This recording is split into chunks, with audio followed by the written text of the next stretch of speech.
All right, let's check in with the manufacturing sector. Kip Eideberg is Senior Vice President of the Association of Equipment Manufacturers. Manufacturing coming up unexpectedly at the debate. Was that unexpected at the debate, Kip? Welcome back, by the way. Hey, thanks, Julie, and it's always great to be with you. Yeah, I think it was unexpected, and for those who were watching the debate or maybe suffering through it last week, both candidates traded volleys, actually, over the records on manufacturing. Oh, that's right. Mm-hmm. Yeah, President Trump boasted about the growth in manufacturing jobs during his first term, and Biden countered by noting the role that he played in the 2009 stimulus. And I think for a debate that was light on substance and heavy on hyperbole, shall we say, it was encouraging that manufacturing came up, but, we're still waiting for concrete policy proposals from both candidates. In this report, I'm seeing that some really important swing states are huge parts of the manufacturing sector as well. Wisconsin, Ohio, even, Texas, whatever, with an asterisk. Well, that's true. And let's look at Wisconsin, Julie. President Trump won Wisconsin by just over 22,000 votes in 2016.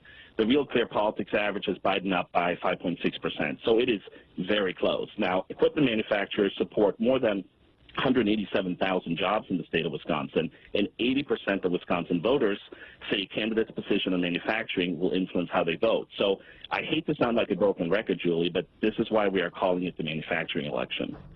Well, now Trump has made a lot of promises and a lot of declarations about manufacturing, but his record is mixed in terms of bringing manufacturing back to the United States. Is that a fair statement?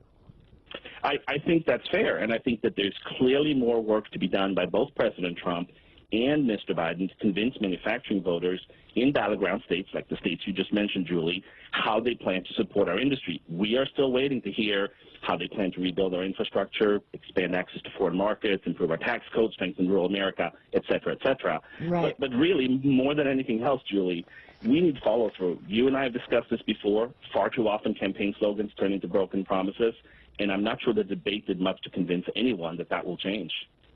I'm trying to recall what even is Biden's policy on manufacturing sector. I'm sure he's for it. Everyone's for it, but how to make that happen. And what are you hearing from lawmakers?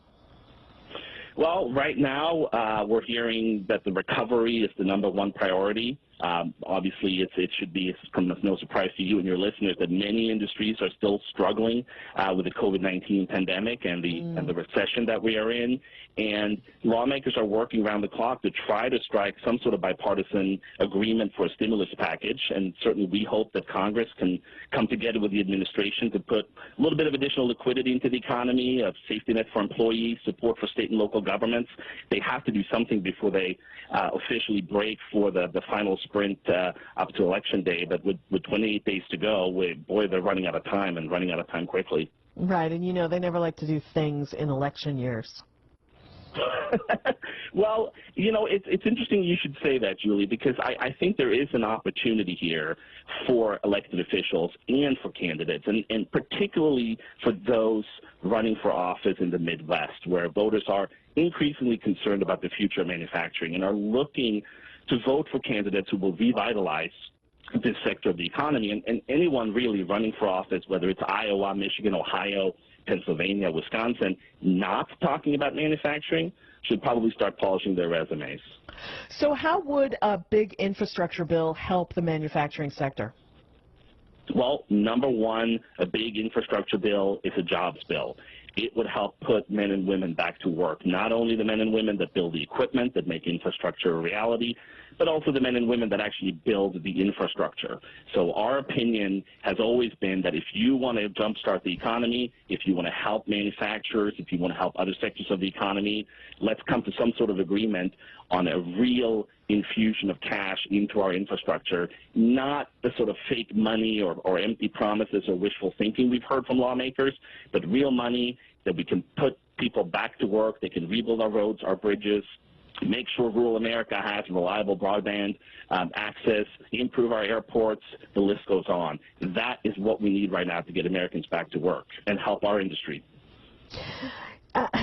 It seems like one of those things that so many people agree on but can never get sort of off the launch pad.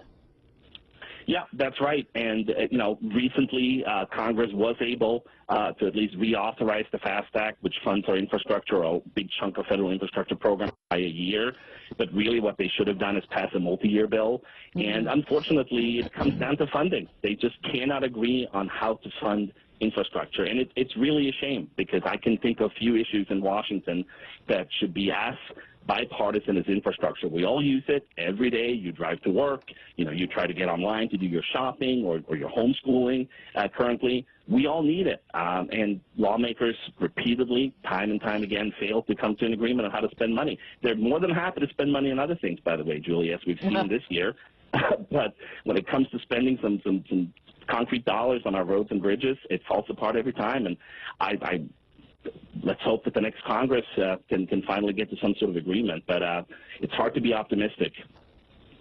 Kip Eideberg, Senior Vice President of the Association of Equipment Manufacturers. Kip, thank you so much for joining me. Great to talk to you, as always. Always great to be with you, Julie. Thank you. Take care.